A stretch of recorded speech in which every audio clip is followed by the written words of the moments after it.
राजन सालवी शिवसेना की ओर से उम्मीदवार हैं, उनको समर्थन है एनसीपी का, उनको समर्थन है कांग्रेस का।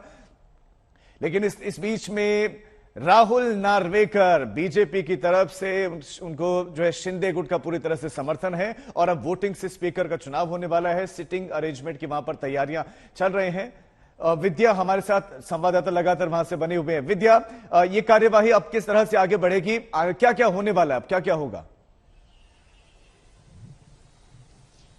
जी देखिए, स्पीच के जरिए मतलब कि लोगों की हामी या ना बोलने की जो स्थिति है उससे जांच करने की कोशिश की गई। पहले तो ये समझने की कोशिश की, ज्यादातर हाँ में ही आवाज आई थी, लेकिन अब ये जो वर्बल कम्युनिकेशन है उसके अलावा सीटिंग अरेंजमेंट, यानी कि अगर आप हाँ कह रहे हैं राहुल नार्वेकर के लिए तो आप लेफ्ट में बैठिए और जो नहीं देना चाहते हैं उनको वोट तो राइट में बैठिए। ऐसी एक स्थिति वहां पे बना दी गई है। तो अभी सारे एमएलए जो हैं वो बाहर जा रहे हैं, दरवाजा बंद कर दिया जाएगा, उसके बाद फिर दरवाजा खोला जाएगा, फिर वो सब लोग आएंगे और वहां पे अपने अपना जिसका मत देना है उसके अनुसार वो बैठेंगे। तो जब ये बैठेंगे तब उसका हेड काउंट होगा, यानी कि कौन कितनी तरफ कितने ज्यादा लोग हैं और कितनी तरफ नहीं है, और उसके बाद इसको एक पुख्ता तौर पर इसको अमली जामा पहनाते हुए इनको कह दिया जाएगा कि ये जीते हैं ये हारे हैं। तो जाहिर सी बात है दोनों तरीके से किया जा रहा है ताकि कोई बाद में ये ना कहे कि किसी तरह का शक उठाए कि ये नहीं हुआ था वो नहीं हुआ था। तो इसीलिए ये दोनों पद्धति से दोनों तरीके से ये फिलहाल काउंट ऑफ वोट जो है वो किया जा रहा है।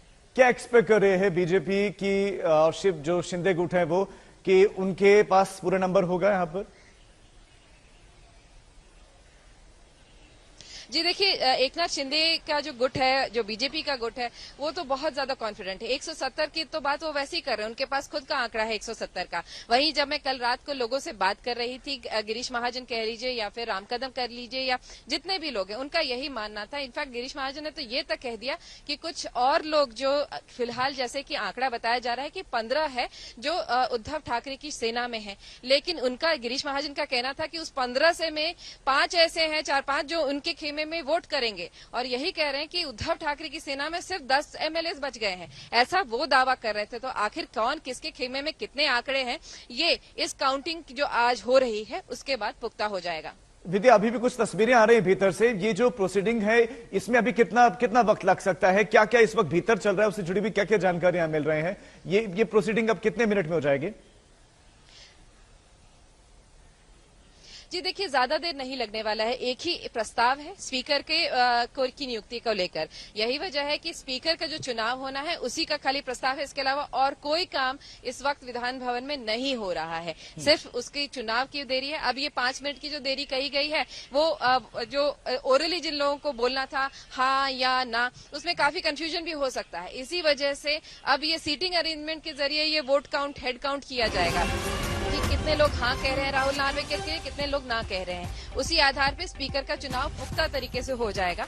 ये इसलिए किया जा रहा है ताकि किसी तरह की दिक्कत ना हो, कोई बाद में सवाल ना उठाए। और उसके बाद आप देख लीजिए, जैसे ही ये हो जाएगा उसके बाद विधान भवन से सब लोग निकल जाएंगे, क्योंकि यही एक सदन का आज एक ही यही काम था कि आज इस तरह स्पीकर का चुनाव होना है। जैसे ही चुनाव हो जाएगा, राहुल नार्वेकर या दूसरे जो शख्स हैं वो जो भी चुना जाएगा, उसके बाद मतों की जब गिनने के बाद जब चुन जाएंगे तो उसके बाद सब लोग विधान भवन से